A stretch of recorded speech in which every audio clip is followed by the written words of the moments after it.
Welcome to the intersection of technology, cybersecurity, and society. Welcome to ITSP Magazine. You're listening to a new Securing Bridges podcast. You're about to join Alyssa Miller as she sits down with senior and executive security leaders to share stories of success and failure while working across business teams. It's time to build and secure the bridge to the business. Knowledge is power, now more than ever.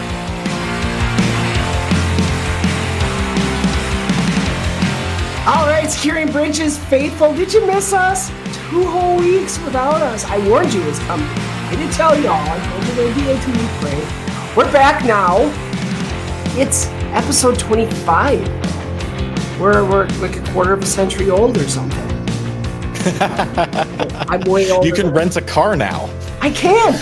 Securing Bridges can rent a car to drive across the bridge. Wait, there's something in there, but I can't come up with it yet. I'll have the tolls will be terrible, though.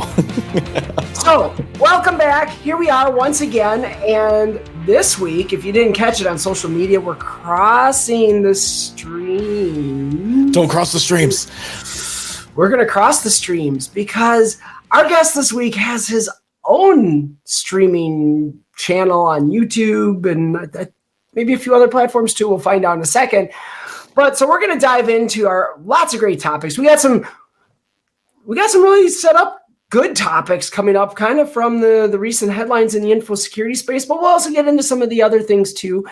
But with no further ado, welcome to the show, our latest guest. It's Phil Swaim. Hey, Phil, how are you? Hey, I'm doing really well today. Awesome. Well, some people maybe haven't seen Glass of OJ, your show, yet. Or maybe they're not. Maybe they haven't seen that. Maybe they're familiar with you. Maybe they're not. But introduce yourself. Tell folks about it. So I'm Oddjob, and as Alyssa said, I run a YouTube channel called Glass of OJ. And if you're searching for it, you're going to want to put a 0 in for the O because, of course, I did that. Because Oddjob, as you can see right here at my name, it's zeros for the O's. So anyway, Glass of 0J, OJ, orange juice. You'll see me drinking a glass of orange juice while I'm pontificating or just ruminating on InfoSec topics. I try to take some of the sometimes news that's in the day or something that's recently happened to me, and I go, yeah, people need to know about this. I need to share this experience and talk about it in a way that you can take away a lesson. It's your glass of OJ for the day. You know, you need your glass of OJ for the day. So I don't release them every day. I haven't actually, I think I did release 2 last week. But yeah, so it's really fun. I also run Circle City Con. So I've been a part of that for 10 years now. That's fantastic. Our 10th year's coming up June 23rd through the 25th, 2023. Tickets may be on sale for $75 right now, so go get them before November 7th. But yeah, so feel free. And and then I also work for I'm the head of cyber resiliency operations for a Fortune 500 out there in the financial sector.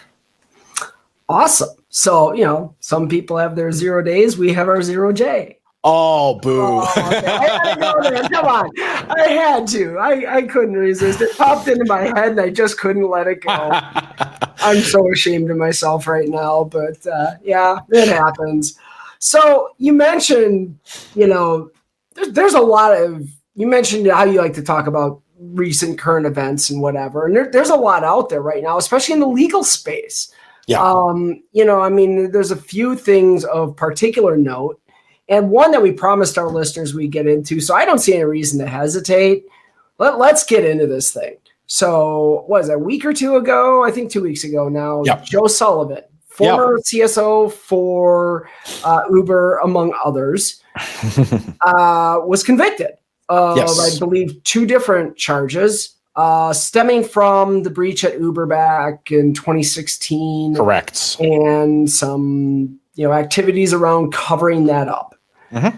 And it's been interesting to watch because, social media predictably was all about it. And I've heard from people on both sides. I've heard from people who are like, good, he deserved it. He screwed up royally. There's no place for this in cybersecurity. It hurts our credibility, blah.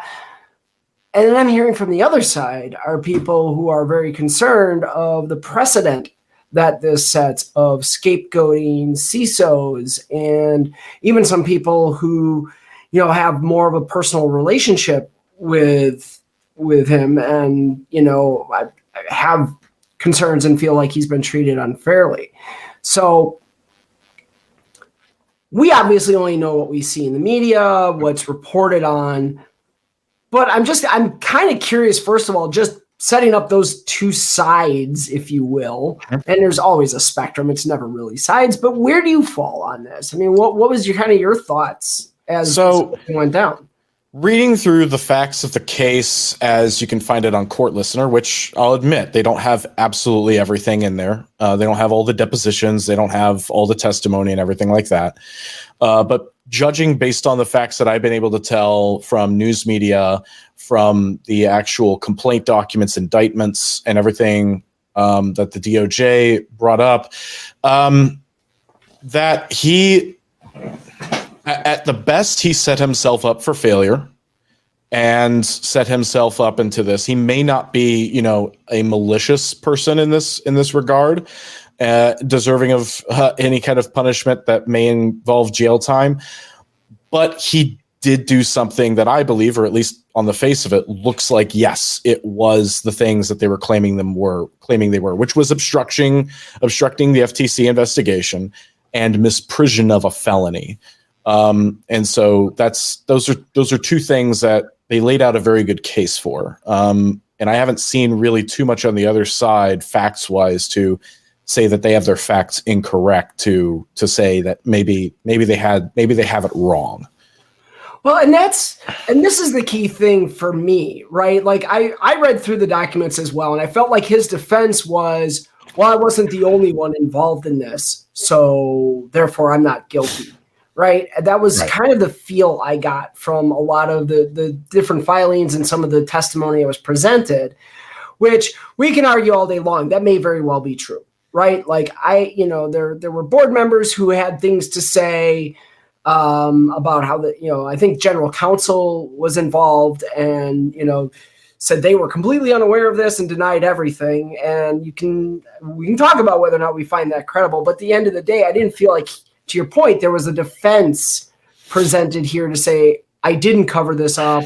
I didn't block the FTC's investigation. So let's say for a minute the board was involved here. What are your thoughts on how a CISO or CSO should react and should behave in that situation? Let's say he's being pressured to do these things, to cover this up by the board, by the executive leadership team, whomever. Yeah, I think it's it also needs to be very understood that the situation he was in was in 2014, late 2014. Uber had a breach that then they had to report to the FTC. They did, and they came in to investigate. And in 2015, the spring, they brought Joe Sullivan in to kind of bolster security up. And then November 2016, they end up having this breach, another one, and they're in the middle still or towards the end of it, but he's been giving testimony to the FTC about the state of the situation, about what incidents are going on. And these are sworn statements. These are legal, these are sworn statements. And there's also the understanding of the way he's representing and holding himself out as the person who knows and is giving them the information. That starts to supersede anything the board, for instance, would be. Even if the board said, Joe, you are not, odd job, Phil, you are not to tell anyone about this, even the government. At that point, if you are the officer that is sworn to the FTC or anybody, you can't lie.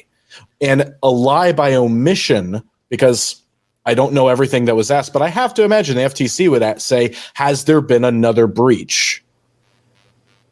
And if he learns right after he gave that testimony that, yes, during that testimony, there was a breach, and doesn't amend that testimony, especially when they had a session the next month with the FTC again to go over things, he had all that time, even up until the time when the new CEO came in and said, this doesn't smell right, found out that something wasn't quite right, fired him the next year in November 2017 because he just couldn't trust him. There's that credibility again. He just couldn't trust him. And so even if the board level was at that discussion with him and saying that you can't tell anybody, that's the FTC, that's the government. You can't lie to them in that and not expect to have something come back on you. I mean, I feel like this is a whistleblower situation ultimately that he's set up for, right? Like, yeah. Okay, you're actually, if they're telling you, which I don't know if that actually was claimed specifically, right? I did not see that in what I had read that he specifically claimed they told him to cover it up, but it was definitely implied.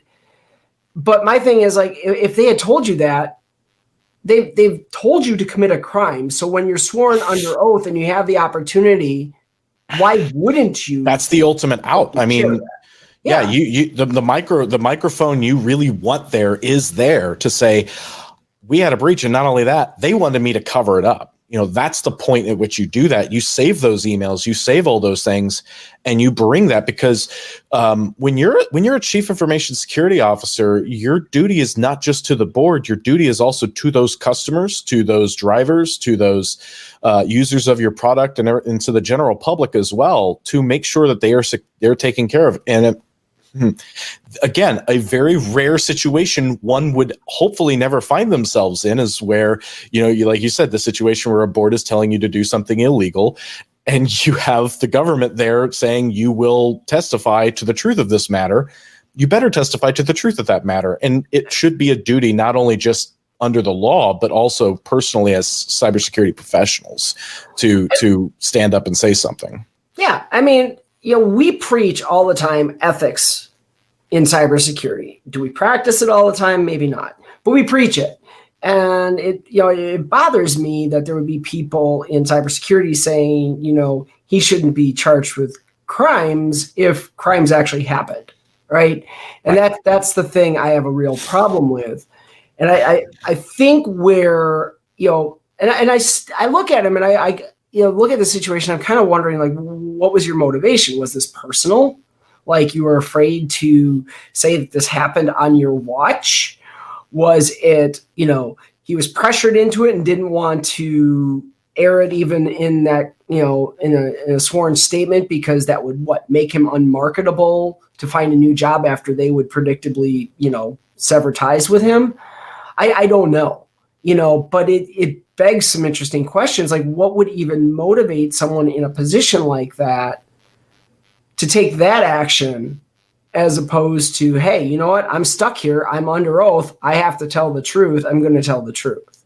Yeah. And I mean, and this is the thing also where, as a CISO, it's important, and just as cybersecurity professionals in general, it's important to bring things to your general counsel. General counsel was in the FTC with him the entire time while they were giving testimonies and everything. It was him and their general counsel. As a part of any basic cyber incident response plan, keeping general counsel's office, at a minimum, and the general counsel person themselves should be one of the key things to ensure privilege of those communications and privilege of an incident, especially of, the incident, the breach that happened in 2016. GC should have been notified about that. I mean, any SERP that's worth its salt should have had that as part of that. If it was in there and he didn't follow that, well, now he's not following the plan, the policy. And if he doesn't have it in there, that's kind of, you kind of shot yourself in the foot there, because that's a key person you want who's able to say, yes, and I too said this is something that he then could at least tell FTC, I was advised by our general counsel, by our lawyers. And even then further, he should have probably also maybe consulted his own attorney. Like, you get your own attorney in those situations to say, so I got the GC looking out for our business, but I also need to look out for myself, especially when the FTC is involved or someone else. You might want to get your own counsel to say, how do I make sure I don't end up on the wrong side of some regulation, law, or duty to report here? And that's a really good point. And I think if there's things to be learned from this, that's one of the big ones, right? If you're in any type of position where you're going to be asked as a representative of your company at whatever layer to talk about that company under oath, trusting your company's general counsel as the only source of legal advice for yourself is a really bad idea. Because at the end of the day, as cynical as this may sound, that general counsel is kind of like your HR department. They are there to make sure the company doesn't get sued. The company doesn't get in trouble. So for the people out there claiming, oh my God, he was scapegoated, even if he was, let's say for a minute that this was a thing where the company set him up to take the fall for bigger issues, well, that would have been a good opportunity. That's a good learning, opportunity here for everyone else in the industry who's worried about that precedent is get your own lawyer. Find out, make sure that you have somebody who's looking out for you in all aspects of you. So I think that's important. But what about this scapegoating thing? I want to dig into that a little bit too, because we have heard before, there's been, talk in the industry about CISOs being charged with crimes and fined personally and everything else for breaches that occur. Does this set a bad precedent? I mean, that's what I'm hearing from a lot of people. They're worried that this, it sounds like echoes of that same argument. Is that what's happening here? I think it gets into a situation, and I brought that up on my video about this a little bit, which is the amount of secrecy that they were able to show during discovery, where he put himself as pretty much the only person who knew everything that was going on with this incident. And he had the rest of, which is actually also part of a good SERP, which is you tell your people who are investigating, you do not tell anybody else about this unless they have a need to know, and I say, or blah, blah, blah. That's part of a good SERP, controlling the information. But the way he had done it and then his other actions essentially made himself the sole person who knew anything and was essentially making decisions. As a CISO, you are there to advise the business. The lawyer doesn't go out and just do a bunch of stuff. They go and advise, here are your liabilities. Here's the risk and benefit to making this decision. Here's a decision I would recommend. And the person who should make the decision, the CEO or general counsel or whoever's supposed to make the decision, they make the decision for the company. You don't go and make those levels of decisions for the company without those things. So scapegoating, first of all, don't put yourself in that situation where you're going to get scapegoated. Make sure that you are advising and your language is such to the business that you are advising them on what to do. You are not going and telling them. And especially if someone is asking you as the CISO, I need you to sign off on the risk for this. No. The business signs off that they recognize what the risk is and they understand, what can happen if the situation we're talking about, the threat here is realized and your app goes down or data gets stolen or whatever. You have been duly notified and you understand. And so now it's not you that is approving it. It is the business, because again, it's the business that should be approving these things, and you're enabling them with information to understand the decisions they're making.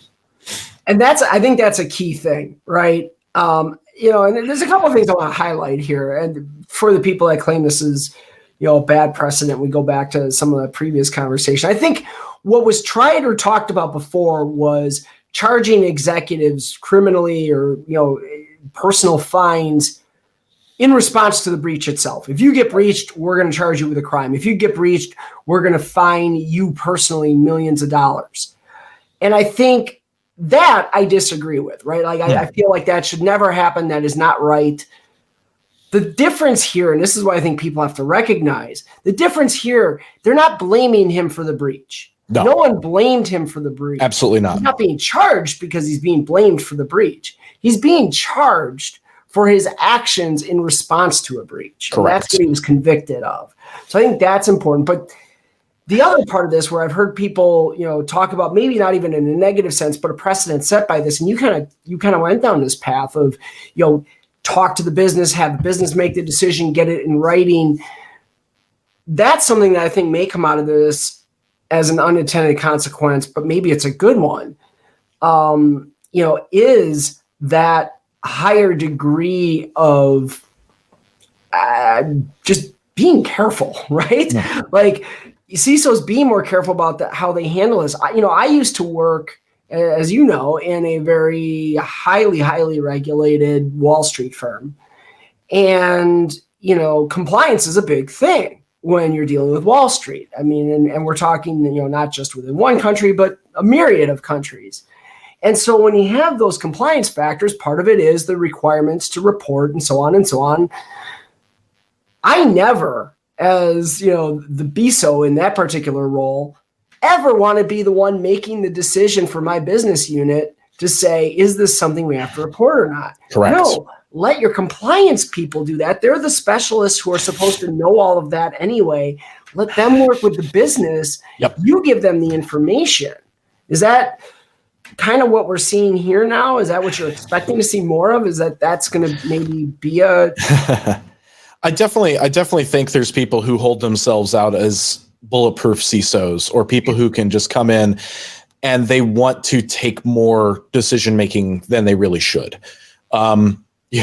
Even like, for instance, even while doing my video for this particular episode of InfoSec in the news, with this case, I had to be very careful even how I covered it, to be like, I'm not a lawyer, even though I'm reading through case briefs here. I'm just going to summarize for you what all this means, some of the facts as they are laid out, and that's it. And then we're also going to talk about, okay, this was obviously the verdict, and this is what that crime meant, and what do we need to do? And the first thing I hope everyone does is brush off their SERP, make sure they've got duties to inform the appropriate people for it, right? And so I think you're going to see a lot of those types of situations where everyone's looking back at their plan, or even looking at their service providers who are providing some of those services and seeing, okay, what's our plan? What's the actual policy written down? Have we tabletop this? Have we actually tested this to see if someone actually does report this? Have you run a purple team exercise to unannounced, and all of a sudden it's an emergency? Hey, by the way, it was just a drill, and plan one of those a year where they don't know it's a drill, but everyone gets together and it's good practice to do that. Do something like that to try and see, okay, what would we really do in the middle of a crisis like this? And that's the thing I like about the fact that people are talking about this, right? Like, here we are 2 weeks after this conviction, and we're talking about it still like it's brand new, and it is brand new in the grand scheme of things. Because here's the deal, it affects every one of us as cybersecurity professionals. So to not talk about it, or to say, well, gee, I'm not a lawyer, so I can't comment. I'm not here to say he's a horrible person. I'm not here to say... No. Like that. I'll talk about the facts. The facts are he was convicted. The facts are the court found he did do these things. So I will have to go with those as facts. But it obviously impacts me as a CISO. It impacts you as a high-level security leader. It impacts everybody in this industry. And, and this isn't the only court case going on right now either. No. Right? We've got a member of our own community right now suing one of our most beloved and largest conferences, along with the creator of said conference. And that threatens to impact literally every single person that's a part of this community of InfoSec. So let's dig into this other case. Nice segue, hey? I know. Seriously, because we've got a prominent member, and I'm not even going to mention names. You all know who it is, and if you don't, well, go search for the DEF CON lawsuit, and you can draw your own conclusions. But I've been outspoken on this. A lot of people have. And it's because the issue here is you've got a conference who enforced their code of conduct. Now, you and I both run multiple conferences. We're both involved in multiple conferences. You're CEO and president of Circle City Con. I'm involved with Blue Team Con and Circle City Con. I believe you're involved with a couple others too, if I'm not mistaken. But codes of conduct have been important, right? This has been something since about 2015, 2016 has really been a focus. And we've made really good progress. It's hard to find many conferences anymore that don't have a code of conduct or have a crappy code of conduct of, be excellent to each other. It was the infamous one for a long time in a lot of places. Yeah. So what do you see? We don't have to debate the merits of the case necessarily, but right. What are the implications you're seeing right now in terms of this case and how it could affect conferences' not only ability but willingness to enforce their codes of conduct? Right. And so this becomes kind of interesting because codes of conduct have been criticized by people as being a potential weapon against anybody in the community, right? So, OJ, said something that was, sexually inappropriate to me. And it's like, okay, well, how do we investigate that? How do we find that out? Well, no, you should just go ahead and trust them, right? And then, OJ should be, kicked out of Circle City Con forever or some other conference forever and never be allowed to, because one person just says this happened. And that ultimately is not really how codes of conduct work. That's not how they get enforced. You do have to do an investigation. You do have to go in and fact find and figure out what you can because of that. But there's this big claim that everyone just says, this are going to be weaponized against, these innocent people who've never done anything by supposed victims. We haven't seen that. We have not really seen that at the community con level. Now, what it looks like we are seeing, though, is kind of a backlash of when a victim does speak up. Now there is, the want of that plaintiff for the defamation to say, now I need to know who that was through discovery, or, now we need to go in and, start digging and using those legal tools to try and figure out who this was and go after, it's a potential way for them to go after that. And so we have to worry about that, of what's this going to do? And this is going to be an interesting case because if it goes to discovery, then it already does damage potentially to people, because now you are piercing that investigative process and getting out there information that doesn't need to be out there. You're potentially re-victimizing people. And you also have the other situation of, what if the plaintiff's right in this situation? Now we have the case that we hoped really wasn't really out there. And it turns out, people are weaponizing codes of conduct, and that's not a good thing either. And so it's like, there's really bad situations regardless of whose facts are correct here. I'd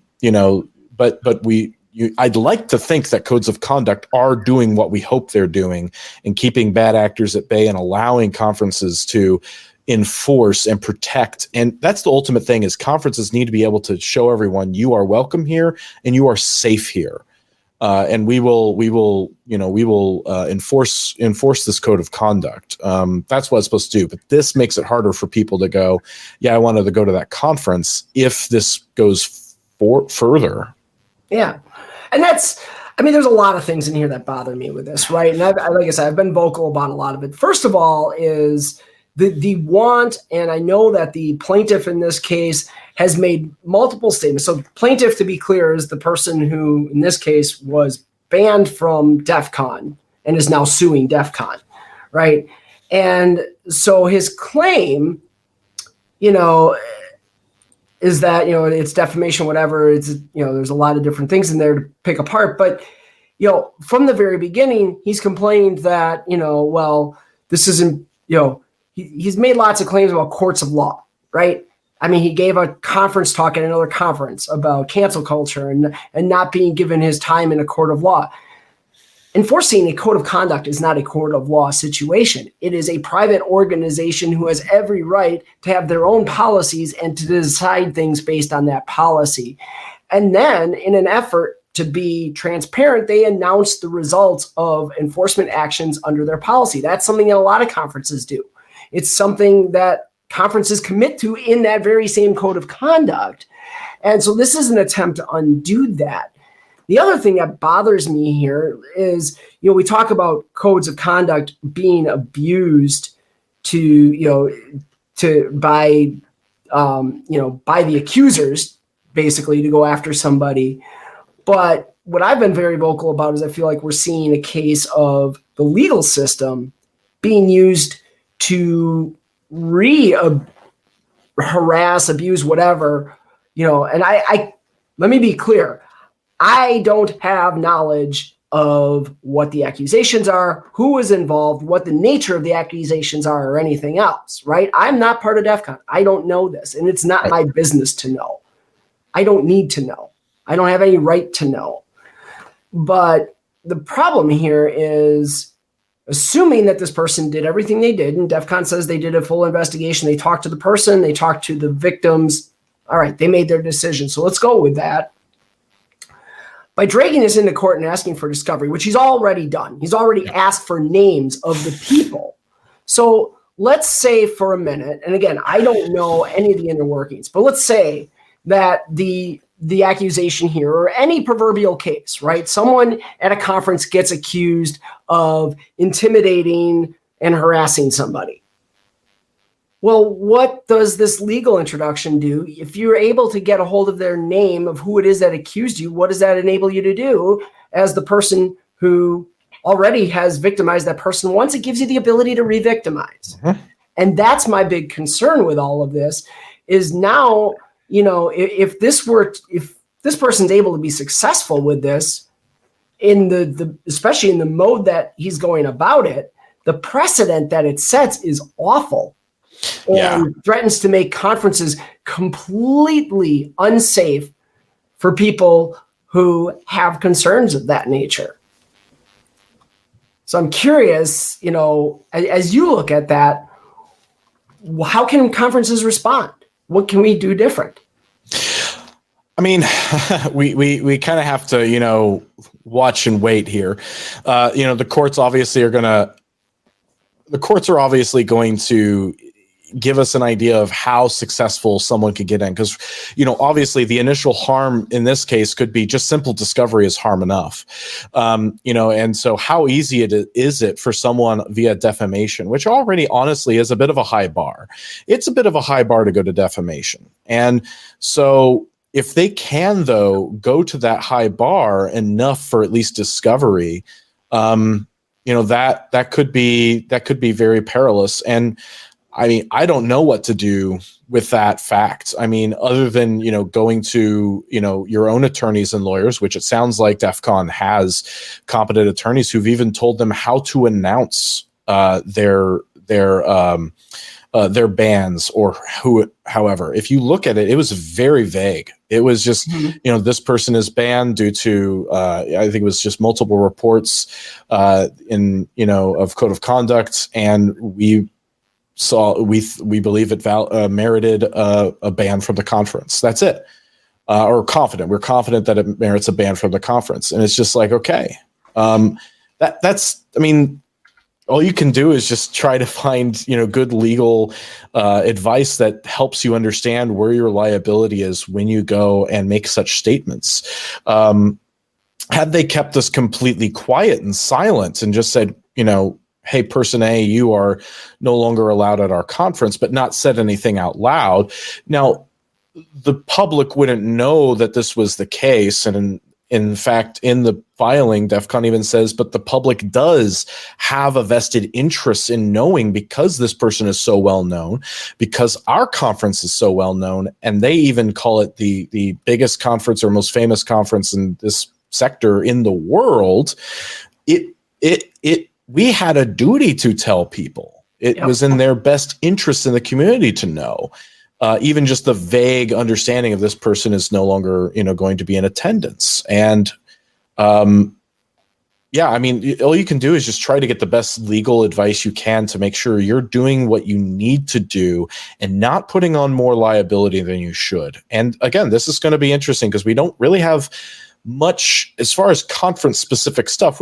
There's probably not a lot of case law. There's not, this will probably be a part of case law at some point, or at least looking at it to see, this was dismissed, hopefully, on these grounds. So that provides a path for others to say, we've set ourselves up in a similar situation to where we could also, if this happens to us, we could also have it dismissed on similar grounds as well. But again, you really have to figure out what district you're in and all that good stuff that lawyers know a lot more than we do. Well, and the interesting thing to me too is that, this all came of DEF CON's transparency report, as they call it, right? Which this is not the first transparency report they've released. They've been doing it since DEF CON 25. Okay, so that's 5 years of this. This is also he is not the first person they have banned and announced via that. He is also not the first person they have named by name as having been banned. If you go out to their transparency report, there are other people listed there. This is not new. This is not different. So I have a really hard time with this, the claim that, they're targeting him and this was all set up to go after him, which of course is what he's, what the suit claims is that this was to try to ruin his business. And there's a few other things in there that just don't make a heck of a lot of sense. Yeah. But to me, and again, this isn't a legal view because I'm not a lawyer, but from just a common sense perspective, like, no, this is their business as usual process. They do this every year. And this year, and he wasn't even the only one mentioned this year who had something taken against him. There was a DEF CON group local to me here who was also banned because of some shenanigans they were involved in. Right. So again, you weren't alone in this. This wasn't like you were targeted. This wasn't like DEF CON released some statement saying how awful you were. It was a statement of the facts as as much as they could share, and they didn't share much intentionally, as you said, because the intent was not to turn this into a he said, she said. It was just, this is what happened. This is what we did. This was our choice, our decision. Yep. Yeah. And,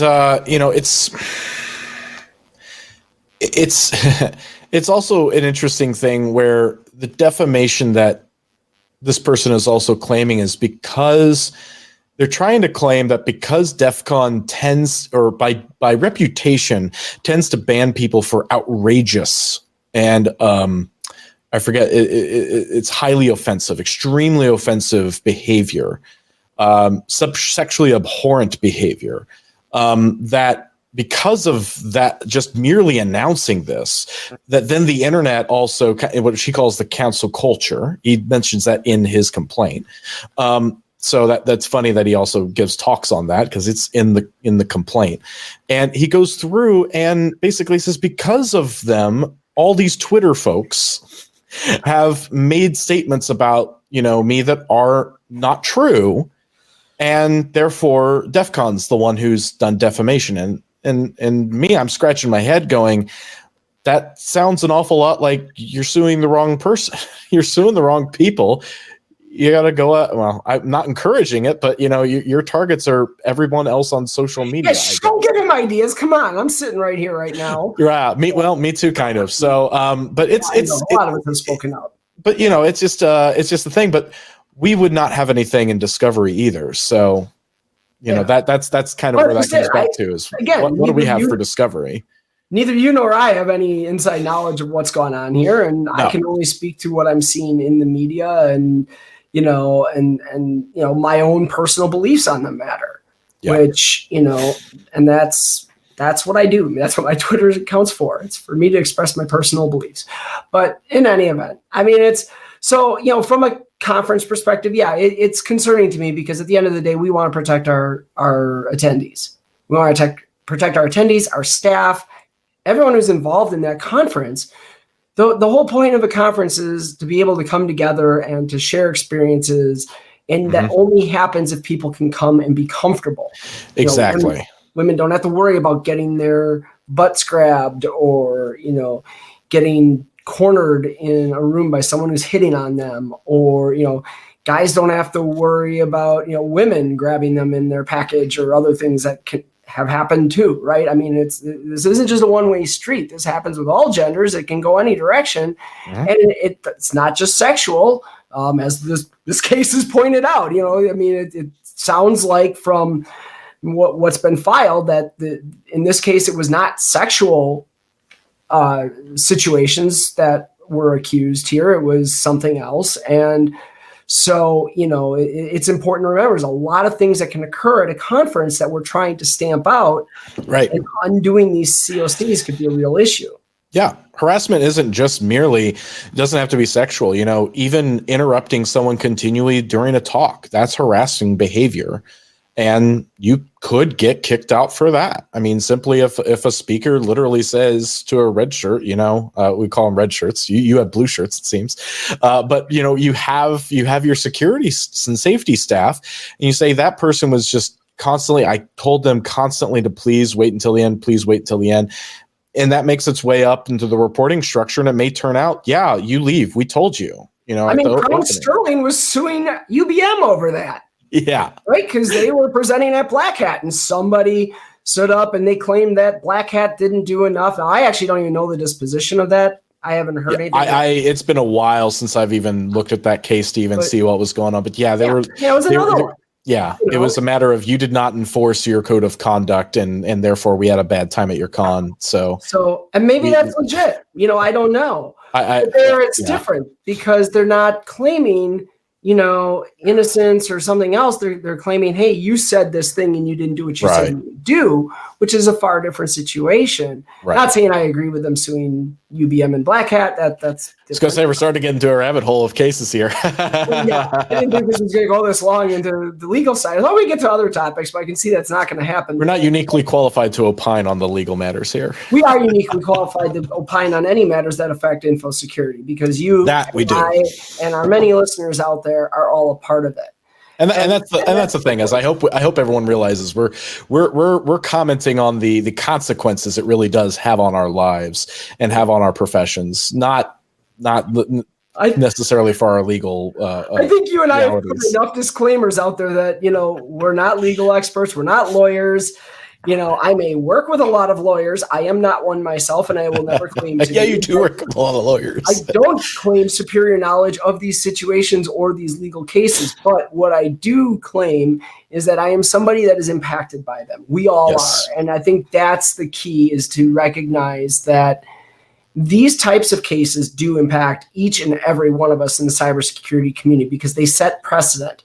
They do things, they cause changes in behavior, both good and bad. And that's why I think it was worth it today, right? Oh, yeah. I'm sorry we didn't get into other topics. I know we talked about doing a lot more. I will definitely have you back on the show because I know there's a ton more for us to talk about as long as you're willing to put up with me again for another 40, 45 minutes. Absolutely. But yeah, unfortunately, we got to wrap it up. We're longer into this one, I think, than any episode, but there's been a lot of good conversation. I hope you folks who are listening or watching the stream either live or recorded later, I hope share your comments. Honestly, I would love to hear what people are thinking. I'd love to hear where you think we're missing something. But, I think these are amazing, incredible conversations that we can all learn from and we can all grow from. Maybe there's a whole new way we should be approaching COCs and COC enforcement that would, protect victims better and protect the accused and make sure that, these systems aren't abused and so forth. But for now, it's what we've got, and hopefully we continue to learn and grow. That's all we can do.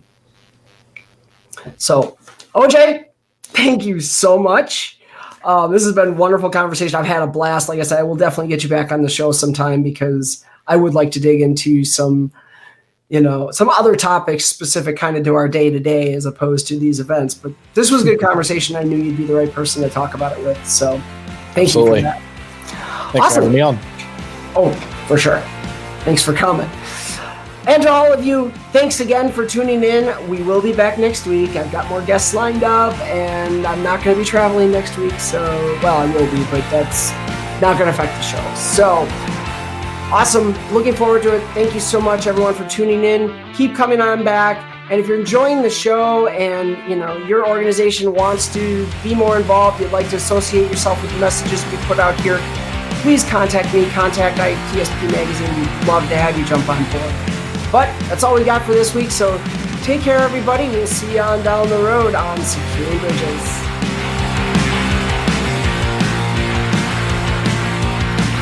We hope you enjoyed this episode of Securing Bridges podcast with Alyssa Miller. If you learned something new and this podcast made you think, then share itspmagazine.com with your friends, family, and colleagues. If you represent a company and wish to associate your brand with our conversations, sponsor one or more of our podcast channels. We hope you will come back for more stories and follow us on our journey. You can always find us at the intersection of technology, cybersecurity, and society.